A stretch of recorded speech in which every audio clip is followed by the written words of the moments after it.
Now, Dame is saying, Cam, all he wanted was Cam to sit down and talk to him. And he talked to his OG. And damn, it's starting to rain. Um, but it feels so good out here. I'm not gonna get wet. You know what I'm saying? But that he just wanted to sit down and talk to Cam. That's all he really wanted. And being that he put out the lawsuit, Cam responded, but he talked to his guy or whatever. And being that all the OGs in Harlem are hitting him up, telling them this is whack. You didn't need nobody from Harlem to tell you that what was going on with y'all was whack. You knew it was whack. The whole world knew it was whack. Yeah, it went too far. You know what I'm saying? But time will tell. I'm pretty much sure Cam probably will talk to Dane. You know what I'm saying? If he could talk to his homeboy, who ain't, who he don't even probably know like that, he might as well talk to Dane. They probably just need a mediator in the room so they not over talking each other or yelling at each other, and the beef don't spark back up. But I said that last week too. All they need is a mediator in the room for them to talk and what you call it. But like I said, after all the stuff that Larry talk and to talk about his son and to talk about, they'll never be the same.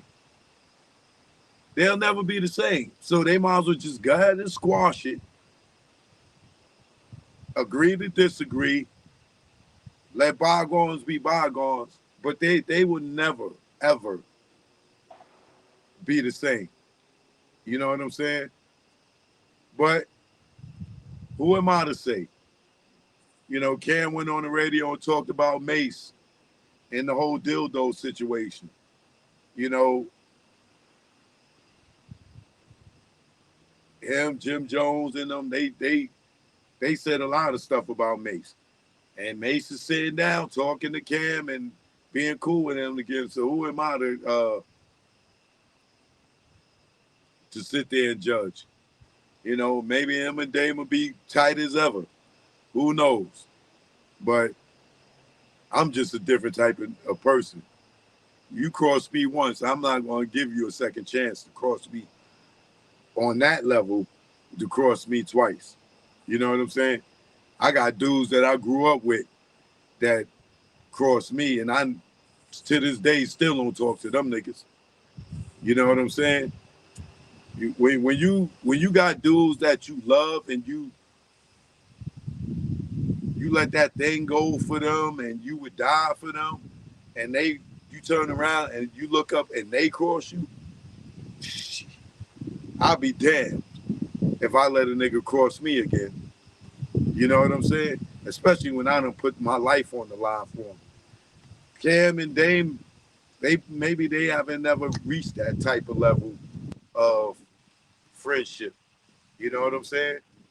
Me, I don't put my life on the line for niggas.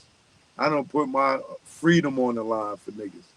You know what I'm saying? So when you got that type of closeness and you feel like you've been crossed, like I would never give a nigga the back of my head again.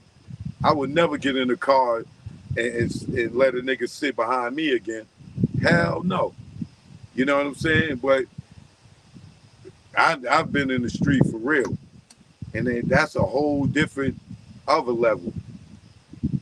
But what I don't do is get on the internet and talk about my street life.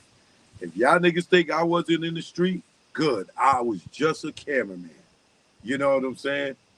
But I'll hold that all day. But I'll never get up here and be like these other dudes that was in the street and sit there and talk about all the stuff that I did in the street. I'm not gonna sit there and glorify it. because the wrong person might be watching and get uh, encouraged to do the things that I did that I know was wrong. Case in point, I just seen a video with the little dude from Belly that was sitting on the bench with Nas smoking a blunt, right? He talked about how they threw him in the movie because he really was a little kid out there. They didn't have no parents out there. And he really was smoking, get high, and he really was having a gun. And he talked about how that movie enhanced his popularity in the hood, and how he went and did all this time and all this stuff. He still looked young, and how he did all this time in jail and stuff, and how he watched the interview with Bobby Smurda talking about how Bobby Smurda seen him in Belly at 12 smoking a blunt, and he started smoking. Mona Lisa, thanks for the super chat. Appreciate it. Right? And he said, you know, now he look at it, I think he probably about going on 40 now, how he homeless. He talked about how he lived better in jail because he said while he was in jail, his mother died, his sister died, his grandmother died. You know what I'm saying? And he came home from jail and he had nothing. He don't have nobody. You know what I'm saying? So he keep going in and out of jail. He be trying to, you know, get jobs and he can't get jobs, and it's like how rough it is for him. So, you know, he'll go to the store and steal and stuff like that, you know, to get locked up for petty crimes so he could go do months because he lived better in jail. That's sad, bro. Because Hype Williams and Nas and all of them, you know, not Nas really, more Hype Williams put him in the movie. But us back then, you know, being younger, niggas, I ain't gonna say I did, but people looked at that as it being cool. They didn't think about the repercussions that they was going this little dude was gonna have. You know what I'm saying? Instead of them taking him and putting him in a rehab and helping him get his life together, they put the little nigga in the movie and highlighted it and encouraged a bunch of other little kids that want to smoke weed and have guns and this, that, and the third. And look how Bobby Smurda turned out. So I would never get on here and glorify the stuff that I did in the streets. You know what I'm saying? I just wouldn't. And since I've been on the internet, since I've been out the streets, I have never, ever, ever glorified that. Cam would tell you. When we was at the Source Awards, we was backstage and Cam in them green room. And Cam said to his niggas, yo, that nigga Choke ain't no cameraman. Yo, Choke, tell him, Choke.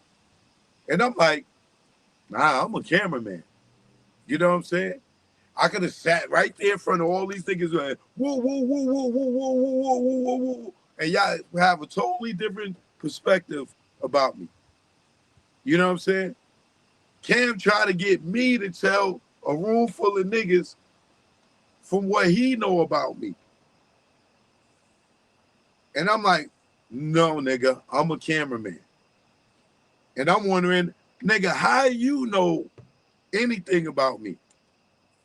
But then I come to find out, never mind. But the point is, I'm not out here to glorify nothing.